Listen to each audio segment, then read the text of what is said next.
अस्सलाम वालेकुम and welcome to ease learning. आज हम Pakistan history, culture and government का यूनिट नंबर 1 करेंगे, the decline of the Mughal empire, जिसका आज हम पार्ट 3 करेंगे। तो चलिए अपनी वीडियो को कंटिन्यू करते हैं। यहाँ पर देखिए बी में लिखा हुआ है the decline and fall of the Mughal empire. 200 साल तक मुगल एम्पायर ने यूनाइट करके रखा था इंडिया को।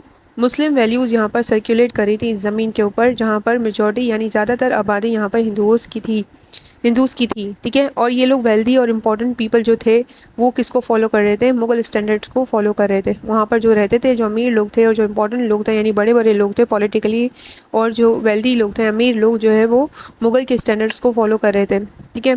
एम्पायर ने जो है वो क्लेम किया था कि उसको इंपॉर्टेंट सक्सेसेस मिली और एम्पायर ने काम भी किया था, ठीक है। उन्होंने बड़े बड़े लैंड्स को कॉन्कर भी किया था, जो इंडिया के ज़्यादातर हिस्से हैं उनको अपने कब्जे में भी लिया था और वहाँ पर हुकूमत भी चला रहे थे। मुगल्स के दौर में लिटरेचर, आर्ट और आर्किटेक्चर ने बहुत ज़्यादा फ्लरिश किया यानी ग्रोथ की, और एबिलिटी थी यही मुगल्स की कि उन्होंने 200 सालों से तक जो है यहाँ पर हुकूमत की। ये इटसेल्फ एक अचीवमेंट थी उन लोगों की। क्या है कामयाबी, यही थी कि उन्होंने 200 सालों तक यहाँ पर हुकूमत की, यही इनकी बड़ी कामयाबी थी। यहाँ जो सिस्टम था गवर्नमेंट का और एडमिनिस्ट्रेशन का, वहाँ इसकी वजह क्या थी कि वो अच्छे से चल रहा था, क्योंकि वहाँ पर अमन और स्टेबिलिटी थी। हालांकि ये जो लैंड थी वो डिवाइडेड लैंड थी। डिवाइडेड लैंड यानी इसके छोटे छोटे टुकड़े हुए थे इंडिया में, और वहाँ पे अलग अलग लोग हुकूमत करते थे, ठीक है। छोटे छोटे टुकड़ों पे या छोटे छोटे प्रोविंसेस में जो है अलग अलग लोग हुकूमत कर रहे थे, like Marathas. At the peak of the Mughal empire India was far most advance in many ways than Europe. जब मुगल का बहुत अच्छा टाइम चल रहा था तब जो है वो यूरोप से भी बहुत आगे थे। हालांकि मुस्लिम वैल्यूज़ जो है वो मुगल्स की डोमिनेट कर रही थी पूरे एम्पायर पे। मुगल्स जो थे वो मुस्लिम से, ठीक है। वो अपने मज़हब को किस तरह से, मज़हब को जो चला रहे थे तो किस बेस पे चला रहे थे, अपने इस्लामिक बेस पे चला रहे थे, ठीक है। They did not undermine the beliefs and attitudes of the Muslim, और वो हिंदुओं को उनके मज़हब को फॉलो करने से नहीं रोक रहे थे। और हिंदू जो है वैसे भी जो है यहाँ पर क्या थे, मेजॉरिटी में थे, यानी ज़्यादातर आबादी यहाँ पर हिंदुओं की थी, और वो इस रिलीजन को यानी अपने हिंदुज़म रिलीजन को फॉलो करते थे। There are still two major groups of people with different values and beliefs. अच्छा, हिंदू और मुस्लिम जो है वो डिफरेंट है, इनके जो बिलीव्स और फेथ्स हैं वो कम्प्लीटली इंटायरली डिफरेंट है एक दूसरे से, लेकिन ये फिर भी सेम ज़मीन पर एक साथ रह रहे थे। ऐसा एम्पायर डिक्लाइन, जैसे ही जो है एम्पायर जो है डिक्लाइन का शिकार होता है यानी डाउनफॉल का शिकार होता है 18th सेंचुरी के अंदर, एक इम्पॉर्टेंट क्वेश्चन ये आता है कि यहाँ पर मुगलों की जगह आएगा कौन, जो इस बड़े इलाके पर हुकूमत करेगा। उसको बिल्कुल उसी तरीके से चला जैसा कि मुगलों ने चलाया था। What cause the eventual breakup of the Mughal empire. क्या ऐसा एंडिंग ब्रेकअप हुआ था मुगल एम्पायर का कि वो बिल्कुल ही ख़त्म हो गई। Such a great empire did not simply collapse over a short period time. ये एक बड़ा एम्पायर था, बड़ी हुकूमत थी, लेकिन ये थोड़े वक्त में नहीं ख़त्म हुआ था। इसकी स्टार्टिंग तो हुई थी जब औरंगज़ेब की डेथ हुई थी, लेकिन औरंगज़ेब की डेथ के 150 ईयर्स के बाद, ठीक है, औरंगज़ेब को जब डेथ हो गई थी उसके 150 ईयर्स गुजर रहे थे, तब तक तो है वो एम्पायर चल रहा था, मुकम्मल तौर पे ख़त्म नहीं हुआ था, क्योंकि बहुत बड़ा एम्पायर था ना, तो इतनी जल्दी ख़त्म होने वाला नहीं था। मुगल की डेथ भी उसके बाद 150 ईयर्स के बाद तक ये एम्पायर आहिस्ता आहिस्ता आहिस्ता ख़त्म होता गया और फाइनली ख़त्म हो गया। डिफरेंट रीज़न है जिसने इसको ख़त्म होने में मदद दी। बहुत सारे रीज़न थे कि मुगल का जो एम्पायर है वो डिक्लाइनिंग का शिकार हुआ। With the breakup of the Mughal empire India reverted to being a collection of small kingdom. जैसे ही मुगल एम्पायर कम्प्लीटली ख़त्म होता है तो इंडिया फिर से छोटे छोटे टुकड़ों में तकसीम हो गया, जहाँ पे छोटे छोटे किंग जो है वो छोटे छोटे इलाकों में हुकूमत कर रहे थे। As you have learn the empire was facing difficulties at the end of the Aurangzeb life in 1707। जैसा कि आपने अभी ऊपर सीखा, आपने सुना, आपने समझा कि एम्पायर ने बहुत सारी डिफ़िकल्टीज फेस की जब जो औरंगजेब की डेथ होती है 1707 में। Following his death the tension and problem simply converse. जैसे ही उसकी मौत वाक़ होती है तो टेंशन और प्रॉब्लम्स और बढ़ जाती हैं, क्योंकि इतने बड़े इलाके को जो उसने औरंगजेब ने कब्जे में तो ले लिया था, लेकिन उसको चलाना इंतहाई मुश्किल था। यहाँ देखिए साइड में लिखा हुआ है बहादुर शाह जफ़र के बारे में, जो कि लास्ट मुगल इंपीरियर थे। टाइटल इंपीरियर सर्वाइव किया 1858 तक बहादुर शाह टू के लिए, ठीक है, क्योंकि वो लास्ट इंपीरियर थे, तब तक ही वर्ड इंपीरियर चल रहा था। अब उनकी सल्तनत तो नहीं थी, बहादुर शाह टू के पास क्या नहीं थी, सल्तनत कोई भी नहीं थी, सिर्फ वो नाम के किंग बने हुए थे दिल्ली के, और उन्हें पेंशन कौन देती थी, ब्रिटिश गवर्नमेंट देती थी। जब 1857 में लड़ाई होती है, वायलेंस होता है, तो ब्रिटिश आर्मी उन्हें अरेस्ट कर लेती है और उन्हें जो है कैद कर लेती है। जब बहादुर शाह जफर की एज क्या थी उस वक्त, 82, तब उनको वो ब्रिटिश गवर्नमेंट कैद कर लेती है और उन्हें कहाँ भेज देती है, कुछ अरसे बाद बर्मा भेज देती है, म्यांमार में, जहाँ पर उनका इंतकाल हो जाता है और उन्हें दफना दिया जाता है, और उनके जितने भी बेटे हैं उनका कत्ल कर दिया जाता है। अब यहाँ पे देखिए लिखे, we can identify some significant reason for the downfall of the Mughal empire. हम आइडेंटिफाई कर सकते हैं कि क्या इंपॉर्टेंट रीजन है जिसकी वजह से मुगल एम्पायर डाउनफॉल का शिकार हुआ। रिबेलियन कहते हैं कि बागी कौन बागी हो गया था? लोकल लीडर्स ने चैलेंज कर दिया था मुगल पावर को, यानी जो मकामी लीडर्स थे, जो मुख्तलिफ प्रोविंसेस के गवर्नर्स थे, वो मुगल एम्पायर के खिलाफ हो गए थे।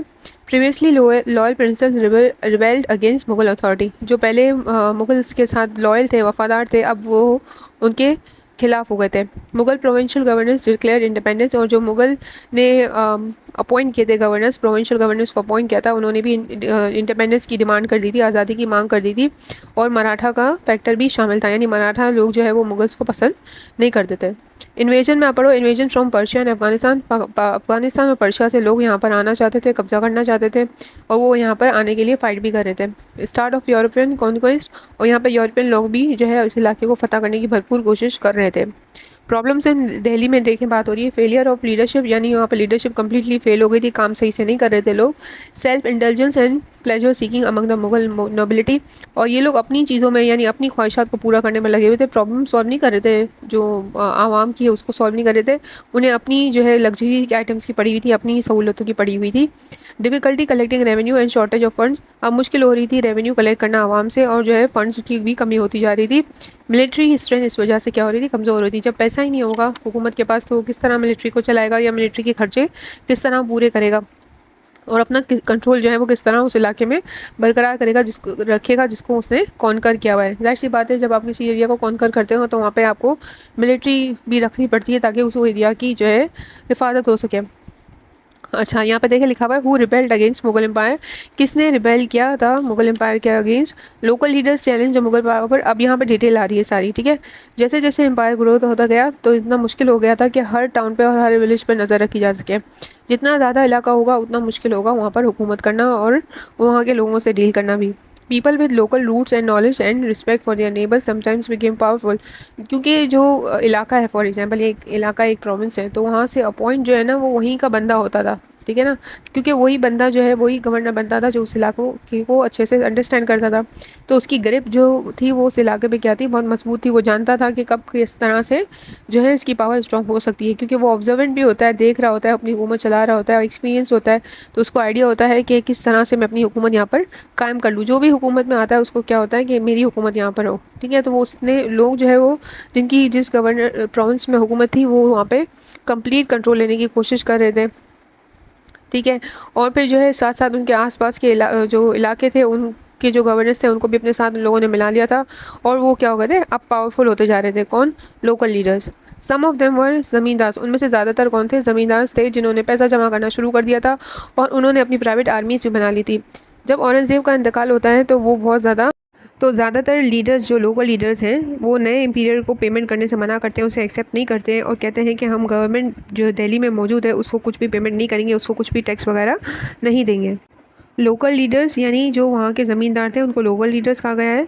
और प्रिंसेस रिबेल्ड, यानी प्रिंसेस वो प्रिंसेस जो मुग़ल इंपीरियर से पहले जो है वो मुग़लों के साथ मिल गए थे, ठीक है। जब मुग़ल की जो एरियाज़ कॉन्कर कर रहे थे ना, तो जो पहले जो प्रिंसेस थे प्रीवियसली जो जिस इलाके में प्रिंसेस थे वो उन्होंने उसके साथ क्या कर लिया था, अहद कर लिया था, जो उनके साथ लॉयल का उन्होंने एग्रीमेंट साइन किया हुआ था। अब वो भी जो है वो मुग़लों के ख़िलाफ़ हो गए थे, उसके साथ लॉयल रहें तभी ही उनकी हुकूमत कायम हो सकती है, अदरवाइज़ उन्हें इन्फॉर्मेशन कौन देगा? जब उनको जो इनके नीचे जो लोग हैं अगर वही लॉयल नहीं होंगे तो सब कुछ बिखर जाएगा, उनकी हुकूमत जाती रहेगी, कमज़ोर पड़ जाएगी।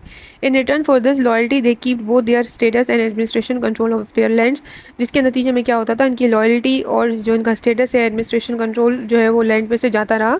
As Mughal control weakened they seize the chance to rebel, and जैसे ही मुगल कंट्रोल कमज़ोर पड़ा तो उन्होंने उनको चांस मिल गया, तो उन्होंने बगावत स्टार्ट कर दी और जो है simply rule as the please, और उसी तरह वो हुकूमत करने लगे जैसा वो चाहते थे। जैसे उन्होंने देखा कि मुगल जो है वो कमज़ोर पड़ गए तो उनको चांस मिल गया और उन्होंने अपनी हुकूमत करना स्टार्ट कर दी, अपनी मर्ज़ी से अपने स्टेट्स को चलाना शुरू कर दिया, अपने जो प्रोविंसेस को चलाना शुरू कर दिया। Often these princes control areas they were quite difficult to reach and it was impossible for imperial to defeat such defence. अच्छा, इस ऐसे इलाकों में जो है प्रिंसेस ने अपना कंट्रोल संभाल लिया था जहाँ पर मुग़लों को पहुँचना थोड़ा मुश्किल था, यानी वहाँ पर लड़ाई के लिए जाना मुश्किल हो रहा था।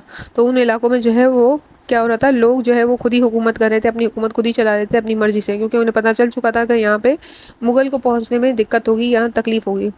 Independence means they no longer had to pay and to tribute the central government. Independence आज़ादी का मतलब उनके लिए ये था कि वो दिल्ली गवर्नमेंट को पेमेंट नहीं करेंगे, टैक्स नहीं देंगे, ठीक है। तो इस तरह मुगल एम्पायर क्या हो जाएगा, ऑटोमेटिकली कमज़ोर पड़ जाएगा। जब उसके पास पैसे नहीं होंगे तो वो मिलिट्री पे लगाएगा नहीं, और मिलिट्री आएगी नहीं, फाइट नहीं करेगी, तो उनका जो है हुकूमत चलती रहेगी, यानी अच्छा। Mughal provincial governors declare independence. यहाँ पे यहीं पे वही बात आ रही है कि मुगल प्रोविंशियल गवर्नर्स ने जो है आज़ादी की मांग कर दी थी। मुगल रूट जो है वो लोकल ऑफिशियल्स पे डिपेंड करता था, जहाँ पे इंस्ट्रक्शन दी जाती थी, गवर्नमेंट उन्हें इंस्ट्रक्शन देती थी दिल्ली में ने भी आपको ऊपर बताया वो सेंट्रल गवर्नमेंट थी, वहीं से उनको ऑर्डर्स मिलते थे गवर्नर्स को, और उनको फॉलो करना होता था। In these times official specially the provisional governors known as nawab. जो प्रोविशनल गवर्नर्स होते थे उनको नवाब कहा जाता था, और बहुत इंपॉर्टेंट थे मुगल्स के लिए। जैसे जैसे वो पावरफुल होते गए उन्होंने अपनी वफादारी को कमज़ोर कर दिया, यानी मुगल के साथ वो डिसलॉयल हो गए। And often they paid up lip service with the empire. और जो है वो थोड़ा बहुत ही पैसा जो है वो एम्पायर में डालते थे, यानी हुकूमत को देते थे, बहुत ज़्यादा मुगल्स को नहीं दे रहे थे, यानी जो जब कलेक्शन हो रही थी उतना तो नहीं दे रहे थे। During the 1720s the nawabs in the provinces of Oudh and Bengal simply broke away from imperial control. अच्छा, इन्होंने अपने सारे ताल्लुकात तोड़ लिए थे 1720s में। किसने? जो प्रोविंस है ओध का और जो बंगाल है, इन दोनों ने अपने सारे ताल्लुकात जो है वो सेंट्रल गवर्नमेंट से यानी दिल्ली से ख़त्म कर दिए थे। उन्होंने आज़ादी की मांग कर दी थी। They to stop sending revenues to the government. और उन्होंने बगावत तो कर दी थी, उससे बिल्कुल ताल्लुक ख़त्म तो कर दिया था, और रेवेन्यूज़ भी वो गवर्नमेंट को नहीं भेज रहे थे। लास्ट में देखिए लिखा हुआ है मराठास जो है वो बहुत चैलेंजिंग अथॉरिटी थी मुगल्स के लिए, यानी बहुत बड़ा चैलेंज था। मराठास जो है उनके सख्त दुश्मन थे, किसके? मुगल्स के। At the time of his death Aurangzeb had failed to crush the Marathas. जब औरंगजेब का इंतकाल हुआ तो वो नाकाम हो गया था मराठास को ख़त्म करने में, जो कि दिकान में रहते थे। ये लोग कहाँ रहते थे? दिकान में। And were a constant thorn in his side. और मुस्तकिल जो है उसकी रास्ते में रुकावट थे। किसके रास्ते में? मुगलों के रास्ते में मुस्तकिल तौर पर रुकावट कौन बने हुए थे?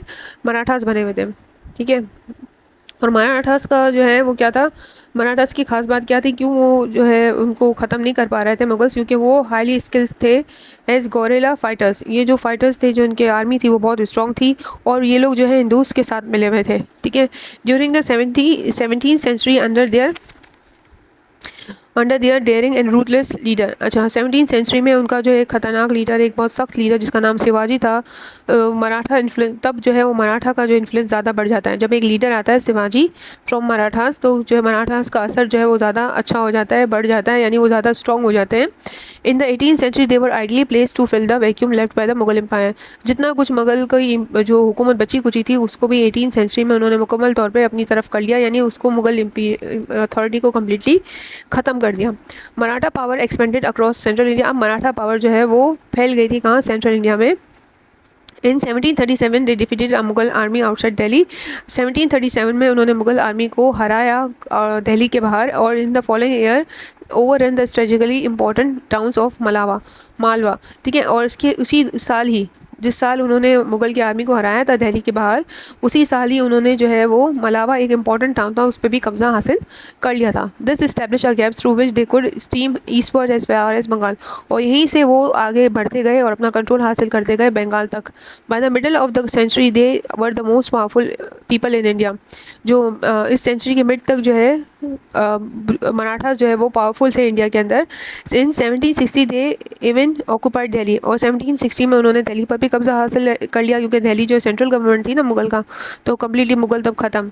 Nothing is seemed would stop their advance. और कोई भी ऐसा नज़र नहीं आ रहा था जो उनको वहाँ पे हुकूमत करने से रोक सके, यानी मराठास को। वो आपको अच्छे से समझ आया होगा। अगर आपको वीडियो अच्छी लगती है तो कहीं लाइक करिए, शेयर करें और सब्सक्राइब करना मत भूलिएगा। ओके, अल्लाह हाफ़िज़।